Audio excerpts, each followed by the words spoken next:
Bueno, el siguiente componente que se utiliza en la electrónica de potencia es este transistor, porque tiene tres terminales, se conoce como un transistor monounión o UJT, Unijunction Transistor. Aquí vemos el símbolo. Vean la estructura. La estructura primitiva es extremadamente sencilla. Es una barra de material N y en uno de los puntos, en un punto intermedio, se coloca material P. No es un transistor bipolar, no es un transistor de efecto de campo de unión, o sea, no llega a ello, no hay una compuerta que se vaya a cerrar o no. Simplemente se comporta como una resistencia de material semiconductor y una unión pegado a ese material. Por eso el símbolo pues, nos recuerda un poco al transistor de efecto de campo de el JFET y también un poco al transistor bipolar. Tiene las terminales, una se llama emisor, la otra se llama base 2, base 1, puede ser la barra tipo N, y es este caso el símbolo, o puede ser la barra tipo P, y entonces el emisor sería el material tipo N, y entonces sería este símbolo. El equivalente, vean, es una resistencia simplemente, y un diodo, porque es una unión P y N, entonces forma una unión semiconductora, entonces este diodo que allí se ve. Entonces hay una parte resistiva que corresponde a esta zona del material en esta parte y otra parte resistiva, RB2 y RB1. Este elemento, pues vean, en realidad no es de cuatro capas, no corresponde a los anteriores que se han revisado, sin embargo es un tiristor. ¿Cómo se identifican los tiristores? Bueno, porque tienen únicamente dos estados, o conducen lo mejor posible o no conducen lo mejor posible. Entonces, solamente están en esas dos zonas. Todos ellos son tiristores. Un transistor, por ejemplo, los transistores de efecto de campo, los bipolares u otros tipos de transistores, tienen diversas zonas. Pueden saturarse o cortarse, pero tienen otras zonas intermedias entre esas dos, entonces no corresponden a un tiristor. Este de aquí pues corresponde a un tiristor por la manera en la que opera. Tiene esta curva característica que sería la curva entre este emisor y esta base, ¿no? EB1. Entonces son estas dos terminales. Y es un comportamiento interesante, es un diodo, se comporta como un diodo. Esta es esta curva. Cuando se polariza, ahorita lo comento rápido, la manera en que opera es que puede subir mucho la corriente, pues es un diodo, pero puede alcanzar un punto y en ese instante ocurre este fenómeno. La corriente viene cayendo cuando el voltaje viene subiendo. Es una zona de resistencia negativa la que aparece en este componente, que es extremadamente sencillo, pero aparece esta zona de un comportamiento interesante, que es una zona negativa, una zona de resistencia negativa. ¿Por qué resistencia negativa? El voltaje viene subiendo, sin embargo la corriente viene bajando. Son solo algunos tipos de elementos que tienen ese comportamiento, ¿no? Y es muy útil, es útil para ciertas aplicaciones. Si recordarán de sus cursos de electrónica analógica o del curso de semiconductores, hay un elemento que es clásico, que tiene una resistencia negativa, que es el diodo túnel, por ejemplo, que es de dos terminales y tiene una zona de resistencia negativa causada por el efecto túnel. Entonces, este tiene un comportamiento interesante. Hay tres zonas, aparecen tres zonas ahí de interés. Una zona que se llama zona de saturación, que vendría a ser la parte de aquí superior. Esta es la zona de saturación. Está esta zona, la zona de utilidad, bueno, por la que se llega a utilizar este componente, que es la zona de resistencia negativa. Y está esta zona, la parte más abajo, que es la zona de corte. Cuando realmente tiene voltaje, pero no hay corrientes.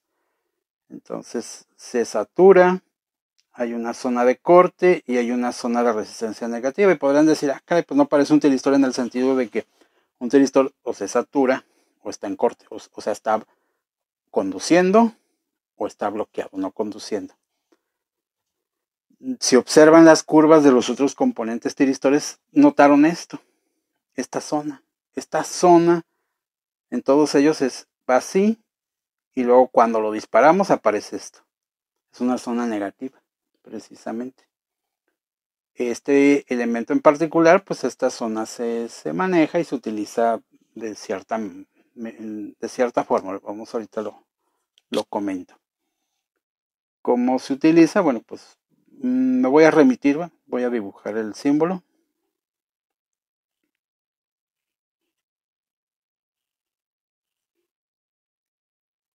De esta manera se pueden poner resistencias externas.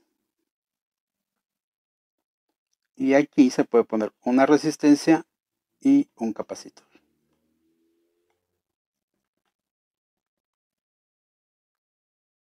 Y una fuente.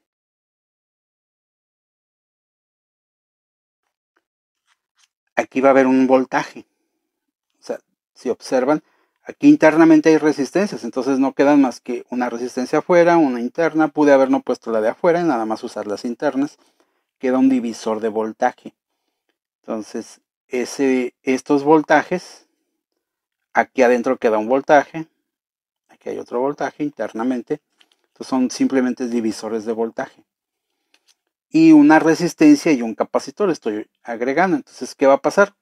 Que esta fuente, a través de esta resistencia, va a ir cargando el capacitor cada vez más y más alto.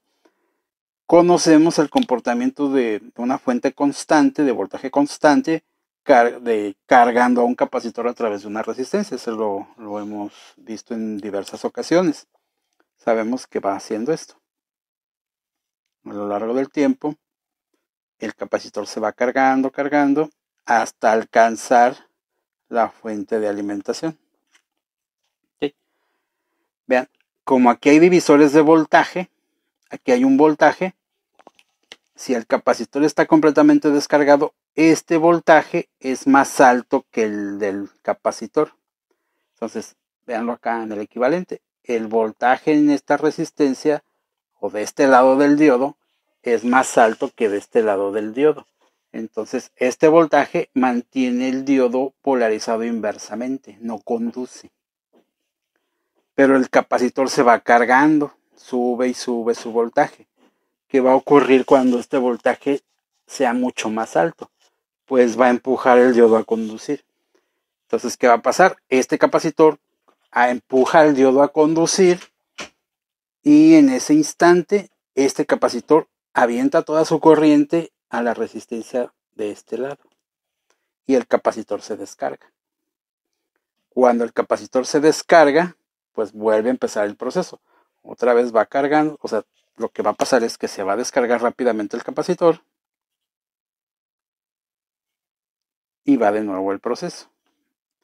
Entonces el capacitor se descarga, se empieza a cargar de nuevo, se vuelve a descargar cuando alcanza un cierto voltaje, se descarga sobre las resistencias de este lado y otra vez empieza el proceso.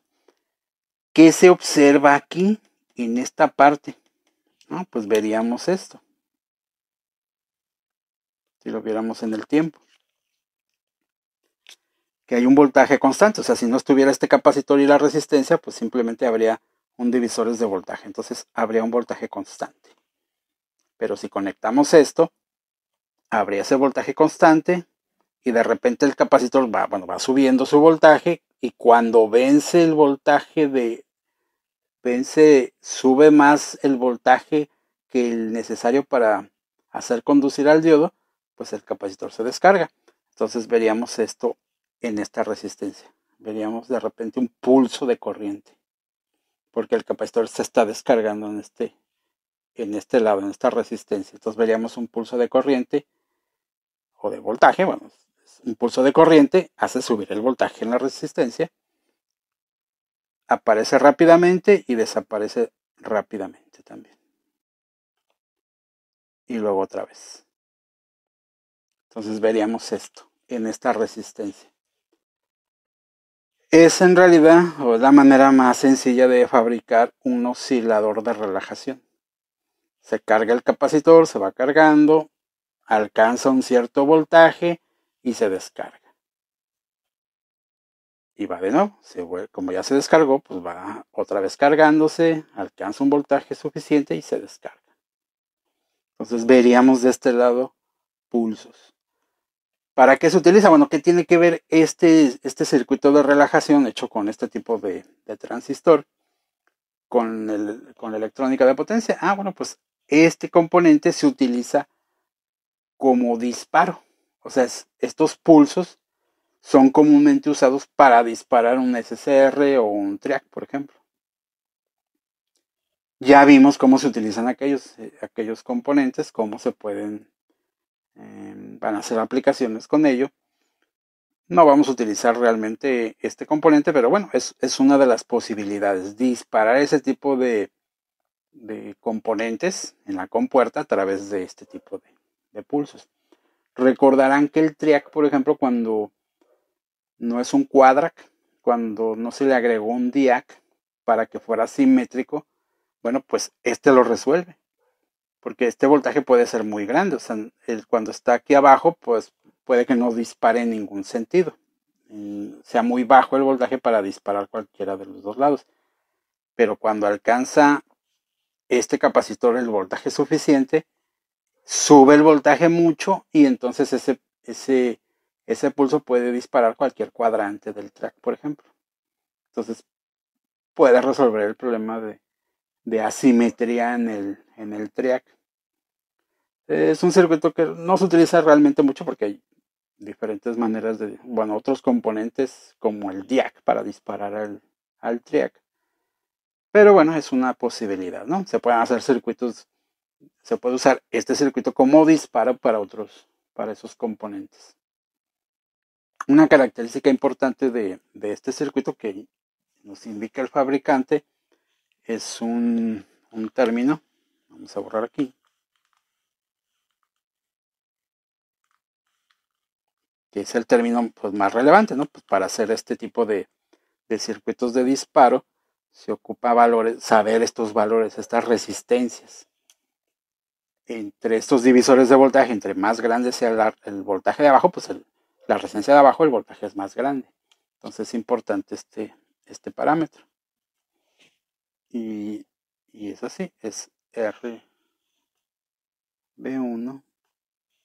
entre RB1 más RB2. Que se conoce como razón de resistencias o factor intrínseco, a veces también así se le conoce. El término en inglés es standoff ratio, ¿no? Entonces es un parámetro que indican los fabricantes del UJT.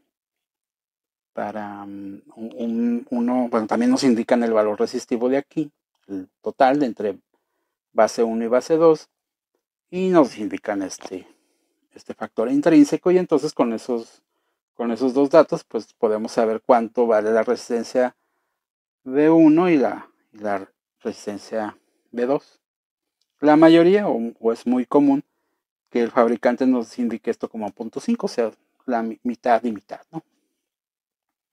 Con esos datos pues se calcula las resistencias que se ponen por fuera también, y para tener el cálculo de resistencia y capacitor en base a la fuente, y tener pulsos de disparo de cierta frecuencia y el tamaño del disparo también, el tamaño del voltaje que vamos a lograr tener.